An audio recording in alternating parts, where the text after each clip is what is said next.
What is going on, guys? Judo Sloth here, and welcome to today's Clash of Clans video where we're showing you some more Town Hall 8 war attacks. And today we're going to show you my two raids from a recent war to highlight the GoVaLo and GoVaHo attack strategies and the differences between them. So when do you want to use hogs on the back end and when do you want to use balloons? Now, these aren't the best design bases in the world, but the main factor is the position of the air defense. So if we look at the radius for this first air defense, it does encompass a few defenses, but I can get my balloons in there pretty safely, especially to them defenses on the left hand side, but there was a lot of gaps as well, which could be an issue for Hog Riders if there was a giant bomb there.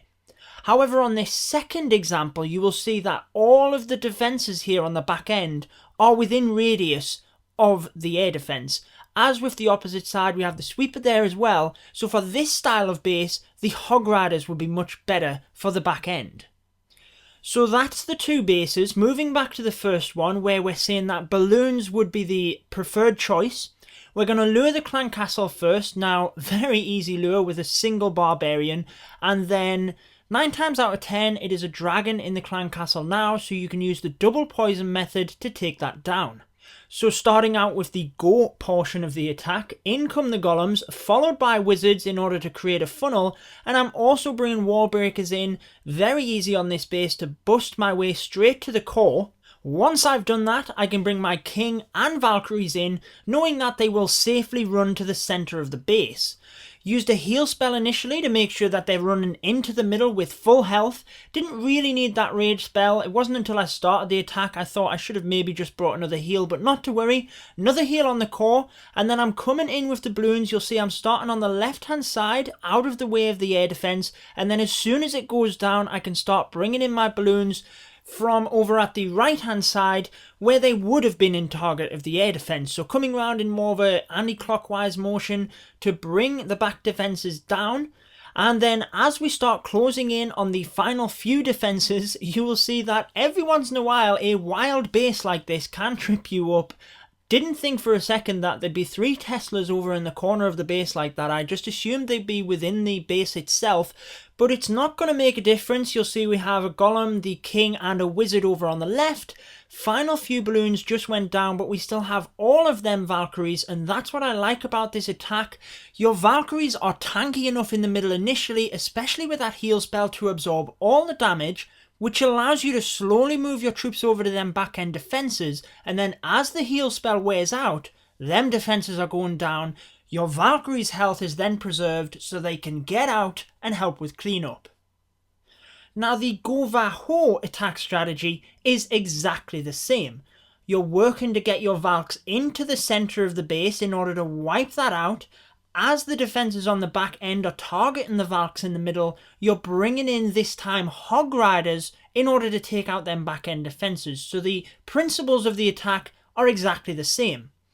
On this one, we're going to use one of them Hog Riders to lure the clan castle. And then as that's going down, we've already discussed that the air defense is the main reason that you would choose Hog Riders over balloons. But there are other aspects. Maybe there is an abundance of cannons and mortars on one side, only ground targeting defences. If you can, you would bring balloons in. If the defences are very clumped together, maybe there's not much room for spring traps and giant bombs. There might even be a lot of archer towers on that side. You might choose to bring Hog Riders in there a little bit quicker. They can get them defences down faster. On this one as well, you will see that I used earthquake spells to get all the way to the core, so I didn't even need to bring wall breakers. That's another thing that you can consider. Now, there's a fine balance between making sure you're not bringing in them back-end troops too early so they've got no cover fire, but also not bringing them in too late so that your troops in the middle are sustaining a lot of damage. So you'll see on this one, as the heal spell starts to wear out, I'm bringing them Hog Riders in, even though all the defences aren't targeting my Valks in the core. Now, your troops on the back end are tanky as well. As long as you have about 3 planned for each defence, you will get through that. Don't worry. Just make sure you are surgically deploying them in, because don't forget, they will tank for each other as well. So just making sure that at least your Valks are into the core. If you're bringing them in much earlier than that, unless you're surgically deploying them around the base as the Valks are moving through, then you're not using your troops in conjunction with each other and you're not minimizing the DPS from the defenses.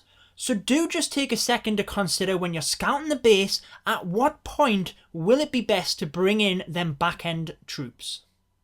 So in a nutshell, look at the position of the air defense, have a look at the sweeper, what defenses are on the back end, are there any gaps between them, and then decide from there, is it hogs or is it balloons?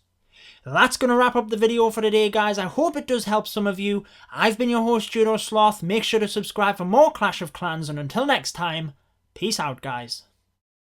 Stay tuned for more Clash of Clans.